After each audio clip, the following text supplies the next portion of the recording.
कि 9 महीना में तो बच्चा पैदा हो जाए। मैंने कहा कितनी वैज्ञानिक बात कर रहे हैं, ये तो वैज्ञानिकता है, प्रकृति का नियम है, 9 महीना में बच्चा पैदा होता है। लेकिन जो बच्चा पैदा होता है क्या वो बच्चा 9 महीना में फिर बच्चा पैदा कर देगा क्या?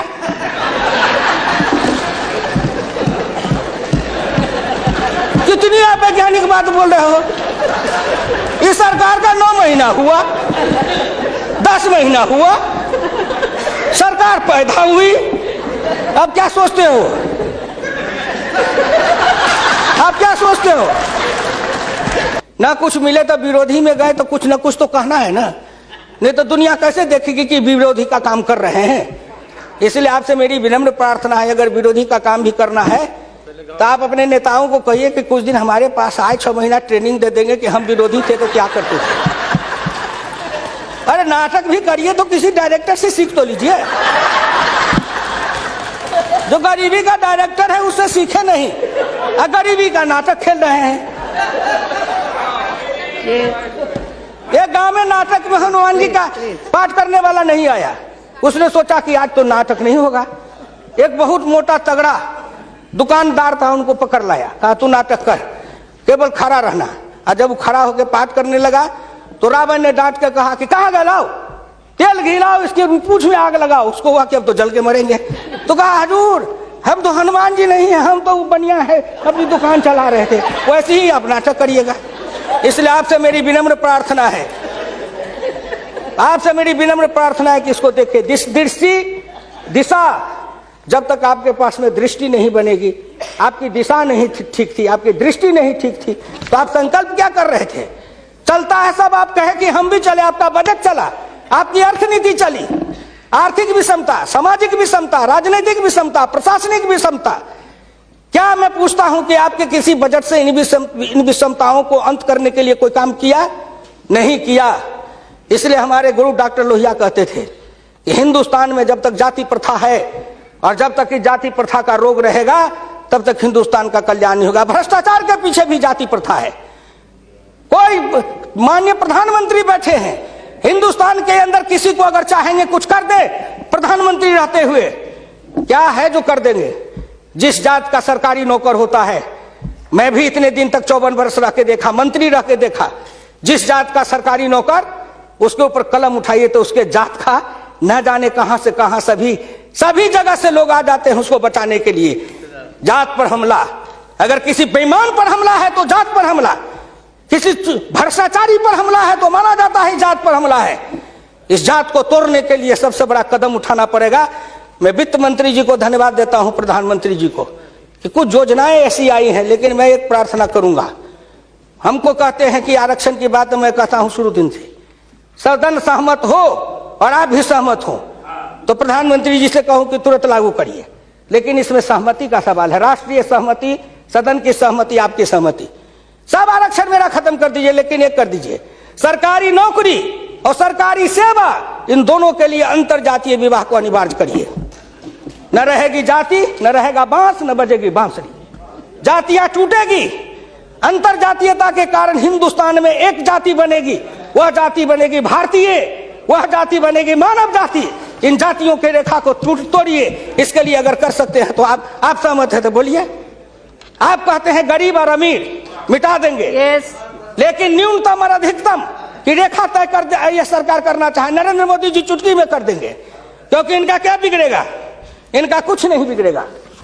नरेंद्र मोदी जी अगर न्यूनतम और अधिकतम की रेखा तय करेंगे तो इनका कुछ जाएगा, न परिवार का जाएगा, न बाल बच्चे का जाएगा, किसी का कुछ नहीं बिगड़ने वाला है। लेकिन चिल्लाने लगेंगे तो हम 100 से कम न 1000 से ज्यादा, समाजवाद का यही तकाजा। बड़े समाजवाद की बात करते हैं, मैं ज्यादा समय नहीं लूंगा, मैं इनको समाजवाद की बात अपने गुरु डॉक्टर लोहिया की पढ़ के सुना दूंगा। और हमारे कुछ समाजवादी हैं, अब वो तथाकथित समाजवादी हो गए हैं, समाजवादी तो रहे नहीं लेकिन तथाकथित हैं। आप मुझको कह देंगे कि आप भाजपा में चले गए, मैं भाजपा में क्यों आऊं? आपके ऐसे दल बने, इस दल के टुकड़े 1000 हुए, कोई यहाँ गिरे कोई वहां गिरे, मैं कहां दौड़ा फिरता, मैं चला आया भाजपा में।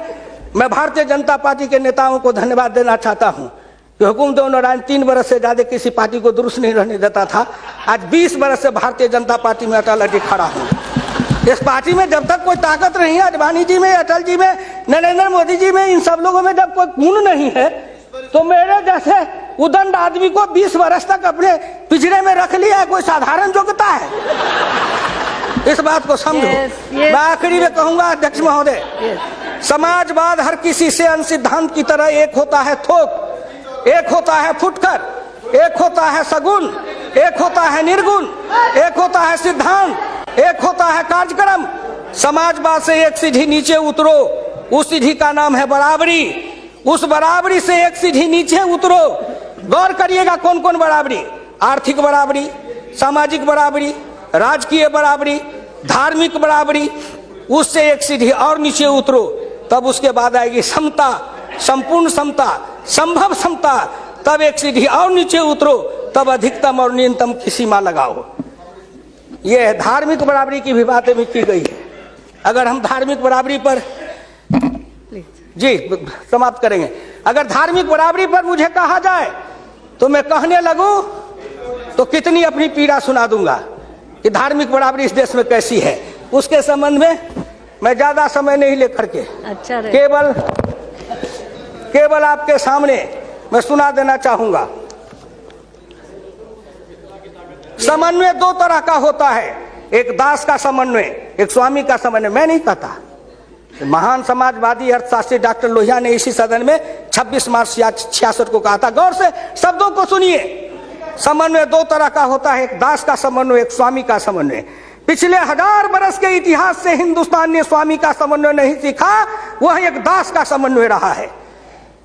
मैं तो श्री नरेंद्र मोदी जी सरकार से कहूंगा कि 1000 साल से भारत दास भाव से सांस्कृतिक समन्वय में रहा है। अगर वो स्वामी भाव का समन्वय में भारत आना चाहता है तो क्या अपराध है? इसलिए उन्होंने कहा इस संबंध में मैं खाली परदेशियों को ही दोष नहीं देता, उनके सबब से जितने भी इतिहासकार हैं वे सभी जहर में बिल्कुल घुल जाते हैं। आज भारत के 2 इतिहास के स्कूल हैं, एक डॉक्टर ताराचंद, एक डॉक्टर मजुमदार, एक और है जो दोनों के दोनों इसी समन्वय धारा के हैं, विविधता धारा के हैं। भारत क्या है उसको भूलकर भारत के जो विभिन्न अंग है उनकी तरफ निगाह चली जाती है। क्या बात करते हैं साहब? तो इससे मेरी विनम्र प्रार्थना है सदन से, अध्यक्ष महोदय, मैं हाथ जोड़ के प्रार्थना करता हूं सदन से भी, और इस लोकसभा के चैनल को हिंदुस्तान के करोड़ों लोग देख रहे हैं। मैं उन गांव के गरीबों, किसानों, मजदूरों से कहता हूं, गांव गरीब, मजदूर, किसान, पिछड़ा, दलित और नौजवान, मिलके देश बनाओ, आओ देश बनाएंगे। और नरेंद्र मोदी के प्रधान रहते हुए एक बार नहीं, अगर हिंदुस्तान में आपने जितने दिन रहा, एक बार में तो थोड़ी सी रेखाएं बनाई जाएगी, दूसरे बार में मिट्टी डालेंगे, तीसरे बार में तब न पिचिंग करेंगे। तो हमको भी आपको इतना समय दिया, तो मैं गांव गरीब, किसान, मजदूर, पिछड़े, दलित, इन सब से हाथ जोड़ के प्रार्थना नौजवानों से करना चाहता हूं, आओ कदम में कदम मिलाओ, मिलके हिंदुस्तान को बनाओ, सफर समता लाएंगे, आर्थिक समता, सामाजिक समता, राजनीतिक समता। अगर इन्होंने मुझको 12 रुपया महीना पर जीवन बीमा कर दिया तो बड़े लोगों का कलेजा फटने लगा कि 12 रुपया में सबको जीवन बीमा कर रहे हैं। खेत में काम करेंगे, बीमार पड़ेंगे, मरेंगे, तो हम जिम 1 रुपया, हाँ 12 रुपया साल, 12 रुपया साल, 1 रुपया महीना। तंबाकू का गुटखा भी खाते हैं तो 3 रुपया में मिलता है, उससे भी सस्ता जीवन बीमा इस सरकार ने दे दिया गरीबों को। करेजा तो इसलिए फट रहा है, करेजा में दर्द इसलिए है, इन्होंने जो और योजनाएं चलाई, गाय के पशुपालन के लिए, गाय के उत्थान के लिए योजना, इत्यादि इत्यादि कई योजनाएं हैं, क्या गिनाऊं। हरि अनंत हरि कथन अनंत। मुद्रा बैंक बनाए, उसमें छोटे इकाई वाले को कर्जा देंगे, छोटी इकाई, वो छोटी इकाई का जो गांव वाला कर्जा खाएगा उसको किसको देंगे ये? इसलिए आपसे मेरी विनम्र प्रार्थना है कि 1 सेकंड में, 1 मिनट में इस बात को कह के खत्म करूंगा। राष्ट्रीय नमूना सर्वे के मुताबिक देश में 5.70 करोड़ उद्यमी हैं, इनमें 11 लाख करोड़ रुपए की पूंजी लगी हुई है, इनसे 12 करोड़ लोगों को रोजगार मिल रहा है। लेकिन इस क्षेत्र के उद्यमियों को पूंजी में कर्ज का हिस्सा केवल 4% है, जबकि अनुमान के अनुसार बीते 22 वर्षों में बड़े उद्योग में 50 से 60 लाख करोड़ रुपए की पूंजी लगी हुई है, इनसे मात्र 22 लाख लोगों को रोजगार उपलब्ध है। ये छोटे उद्योग, फरहई को, लोहार को, कुम्हार को, हजाम को, ये जो छोटे छोटे ये जाति छूटेगी इससे। जाति आधारित हिंदुस्तान में पेशा है और पेशा के आधार पर जाति बनाया गया। अब इन रोजगार के जरिए उनके हाथ को काम देंगे, उन छोटे उद्यमियों को रोजगार देंगे। इनके कलेजा में दर्द हो रहा है कि नरेंद्र मोदी आया है, मुद्रा बैंक बनाएगा, गांव के गरीबों के हाथ में रोजगार जाएगा। ये गरीब बनेंगे पहलवान, गरीब बनेंगे विद्वान, गरीब बनेंगे बुद्धिमान, गरीब के हाथ में दम ताकत आएगी तो आपके आगे शर्म गच्छामी नहीं होंगे, न फूड सिक्योरिटी